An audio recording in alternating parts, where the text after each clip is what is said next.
आज के case studies के इस लेक्चर में बात करेंगे आय रखने वाला, कमाई रखने वाला, कमाने वाला पति अपनी पत्नी से भरण पोषण की डिमांड इसलिए करता है कि उसके पास बच्चे हैं उसके, और इसलिए मुझे भरण पोषण की आवश्यकता है। किसके लिए?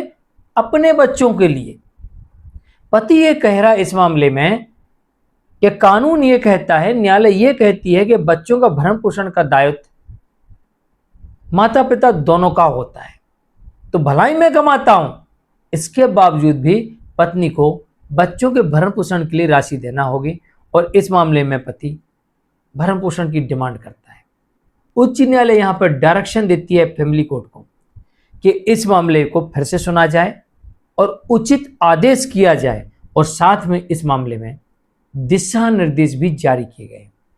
कोर्ट ने यहां पर नियम बताए हैं कि इन नियमों के अंतर्गत भरण पोषण के केस में कोर्ट आगे आदेश करे। तो चलिए आज के स्टडीज के इस लेक्चर में बात करेंगे कि आपके पास भलाई आय के साधन है, आपकी नौकरी है, आप सरकारी जॉब में आप कमा रहे हैं, इसके बावजूद भी अगर आप अपनी पत्नी से उस दशा में भरण पोषण की डिमांड कर सकते हैं जब आपके पास आपके बच्चे हों। अगर आपके पास आपके बच्चे हैं तो आप अपनी पत्नी से भरण पोषण की डिमांड कर सकते हैं। और भी कुछ कारण हो सकते हैं जिनमें आप डिमांड कर सकते हैं, जिसमें आपकी इनकम कम हो, पत्नी की इनकम ज़्यादा हो।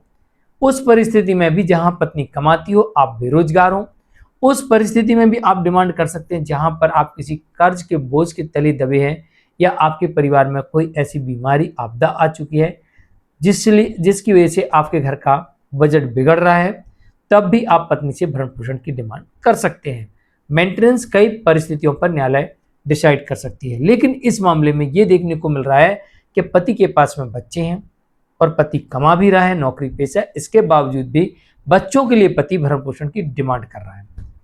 तो कोर्ट ने यहां पर इस मामले में दिशा निर्देश जारी कर दिए हैं फैमिली कोर्ट को कि फैमिली कोर्ट एक बार फिर से इस मामले को सुने और जल्दी से जल्दी इसमें आदेश करे इन नियमों के अनुसार। अब क्या क्या नियम है इन्हें नोट कर लीजिए। जय जिनेंद्र हूं केश जैन।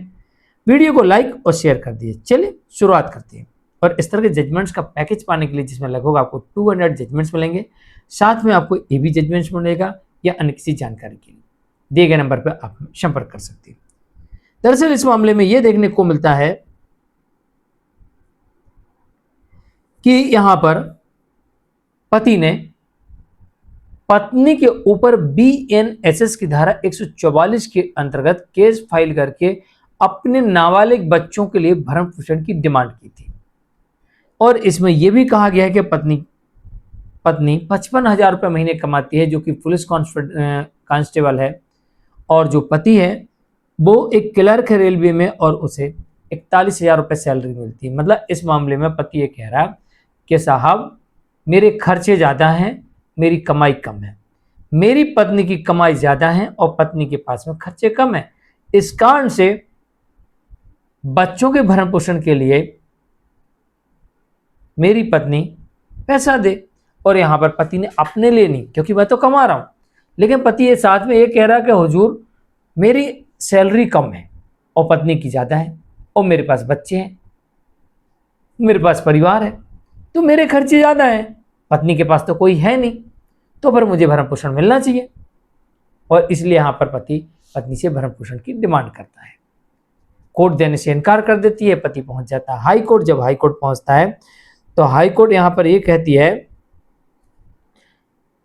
कि फैमिली कोर्ट कुछ इन आधारों पर फैसला करे। दिशा निर्देश जारी किए हैं जिसमें ये कहा गया है कि फैमिली कोर्ट इन दिशा निर्देशों का पालन करे और इसके अंतर्गत इस केस को फिर से सुने और इस पर फिर आदेश करे। पहला दिशा निर्देश ये दिया है हाईकोर्ट ने कि माता पिता दोनों की आमदनी और वित्तीय क्षमता पर विचार करें। अब यहाँ पर ध्यान रखिएगा, यहाँ पर कोर्ट कह रही है कि माता पिता की आमदनी और वित्तीय क्षमता, मतलब कितना खर्च कर सकते हैं और कितनी इनकी इनकम है, इसको ध्यान में रखा जाए।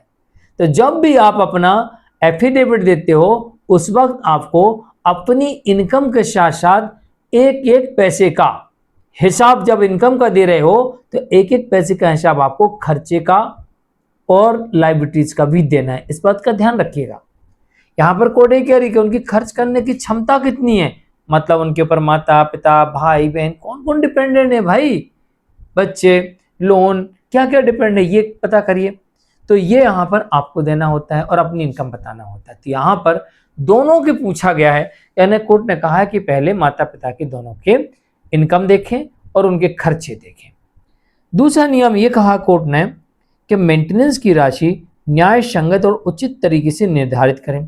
तो कोर्ट ने कहा पहले उनकी इनकम देख लो दोनों की, उनके खर्चे देख लो और उसके बाद में फिर कोर्ट आदेश करे। मतलब इस केस में अगर पति की इनकम कम है, पैसे ही कम है कि 41,000 पति की और पत्नी की 55,000 रुपये है, तो वैसे अंतर है। ऊपर से अब यहाँ पर स्पष्ट दिख रहा है कि पति के पास बच्चे हैं तो स्वाभाविक है उनका खर्चा होगा, हो सकता है माता पिता हूं उनका भी खर्चा हो सकता है, भाई बहन हो परिवार उनका ही खर्चा हो सकता है। लेकिन पत्नी के ऊपर किस बात का खर्चा, ना उसके पास बच्चे हैं और तो कोई और बाकी के उसके परिवार के लोग हैं तो उनके खर्चों से कोई लेना देना नहीं होता है, तो फिर पत्नी के और क्या खर्चे हैं। तो ये स्पष्ट हो रहा है इस केस में कि अब ये इस केस में फिर से फैमिली कोर्ट जो सुनवाई करेगी और इसमें जो रिजल्ट निकल के आएगा वो यही आएगा कि इस केस में पत्नी को मेंटेनेंस देना पड़ सकता है। मैं उम्मीद करता हूं कि इस केस में यानी उम्मीद कर सकता हूं, एक अनुमान लगा सकता हूं कि इस केस में बच्चों के लिए भरण पोषण का आदेश कोर्ट करेगी, पत्नी अपने बच्चों के लिए भरण पोषण देगी, ऐसा हो सकता है, कोर्ट दिलवाएगी। तीसरा नियम इसमें यह कहा गया है कि साझा माता पिता की जिम्मेदारी के सिद्धांत और बच्चों के कल्याण को ध्यान में रखकर भरण पोषण का आदेश होना चाहिए।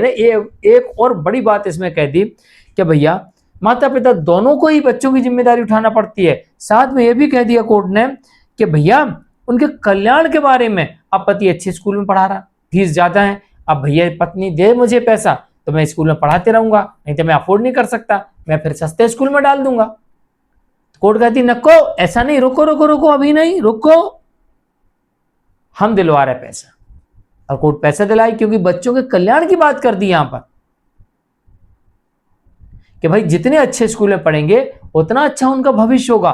तो यहां कोर्ट करी उनके कल्याण के बारे में ध्यान रखा जाए।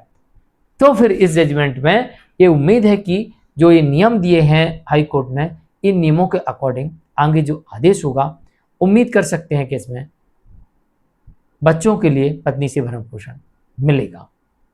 तो अभी कोर्ट ने इस मामले को भेज दिया फिर से वापस फैमिली कोर्ट के पास कि फैमिली कोर्ट इस मामले में सुनवाई करे और जो दिशा निर्देश जारी किए गए हैं उनके अकॉर्डिंग अपना जल्दी से जल्दी आदेश पास करें।